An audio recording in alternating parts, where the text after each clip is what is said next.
بسم اللہ الرحمن الرحیم۔ حضرت صلی اللہ علیہ وآلہ وسلم پر وحی کا ابتدائی دور اچھے سچے پاکیزہ خوابوں سے شروع ہوا۔ آپ خواب میں جو کچھ دیکھتے وہ صبح کی روشنی کی طرح صحیح اور سچا ثابت ہوتا۔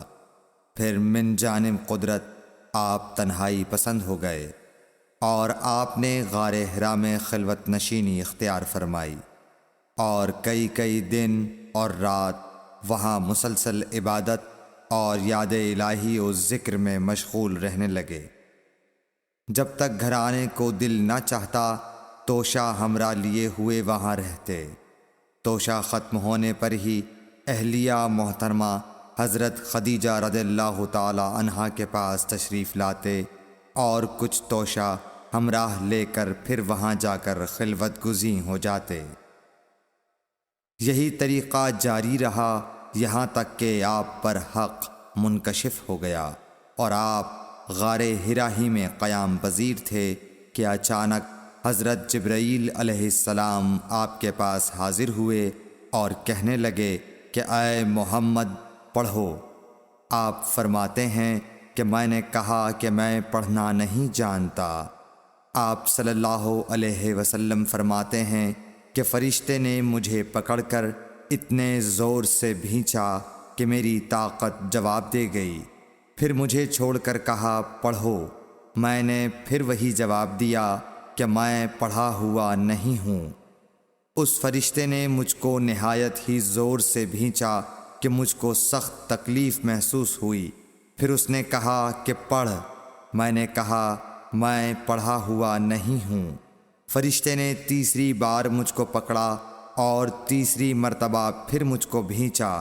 پھر مجھے چھوڑ دیا اور کہنے لگا کہ پڑھو اپنے رب کے نام کی مدد سے جس نے پیدا کیا اور انسان کو خون کی پھٹکی سے بنایا۔ پڑھو اور آپ کا رب بہت ہی مہربانیاں کرنے والا ہے۔ بس یہی آیتیں آپ حضرت جبرائیل علیہ السلام سے سن کر اس حال میں غار حرا سے واپس ہوئے کہ آپ کا دل اس انوکھے واقعے سے کانپ رہا تھا۔ آپ حضرت خدیجہ کے ہاں تشریف لائے اور فرمایا کہ مجھے کمبل اوڑھا دو، مجھے کمبل اوڑھا دو۔ لوگوں نے آپ کو کمبل اوڑھا دیا۔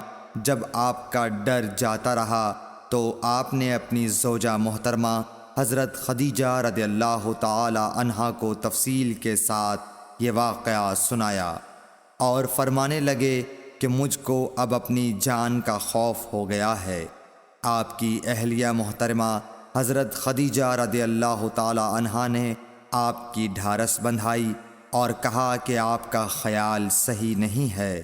اللہ کی قسم آپ کو اللہ کبھی رسوا نہیں کرے گا۔ آپ تو اخلاق فاضلہ کے مالک ہیں۔ آپ تو کنبہ پرور ہیں، بے کسوں کا بوجھ اپنے سر پر رکھتے ہیں، مفلسوں کے لیے آپ کماتے ہیں، مہمان نوازی میں آپ بے مثال ہیں اور مشکل وقت میں آپ امر حق کا ساتھ دیتے ہیں۔ ایسے اوصاف حسنہ والا انسان یوں بے وقت ذلت و خواری کی موت نہیں پا سکتا۔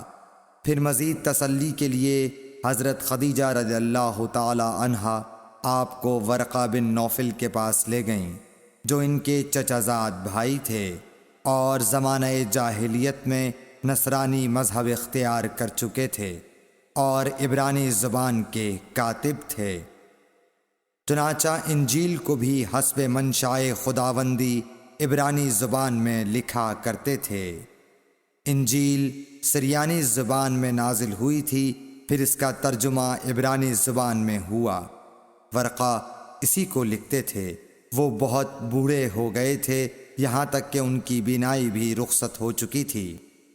حضرت خدیجہ رضی اللہ تعالی عنہا نے ان کے سامنے آپ کے حالات بیان کیے اور کہا کہ اے چچا زاد بھائی، اپنے بھتیجے محمد صلی اللہ علیہ وسلم کی زبانی ذرا ان کی کیفیت سن لیجئے۔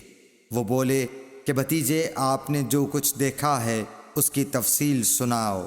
چنانچہ آپ صلی اللہ علیہ وآلہ وسلم نے از اول تا آخر پورا واقعہ سنایا، جسے سن کر ورقہ بے اختیار ہو کر بول اٹھے کہ یہ تو وہی ناموس معزز رازدان فرشتہ ہے جسے اللہ نے حضرت موسیٰ علیہ السلام پر وحی دے کر بھیجا تھا۔ کاش میں آپ کے اس عہد نبوت کے شروع ہونے پر جواں عمر ہوتا، کاش میں اس وقت تک زندہ رہتا جب کہ آپ کی قوم آپ کو اس شہر سے نکال دے گی۔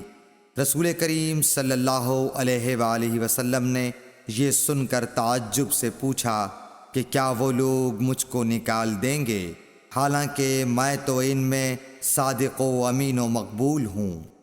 ورقہ بولا، ہاں یہ سب کچھ سچ ہے، مگر جو شخص بھی آپ کی طرح امر حق لے کر آیا لوگ اس کے دشمن ہی ہو گئے ہیں۔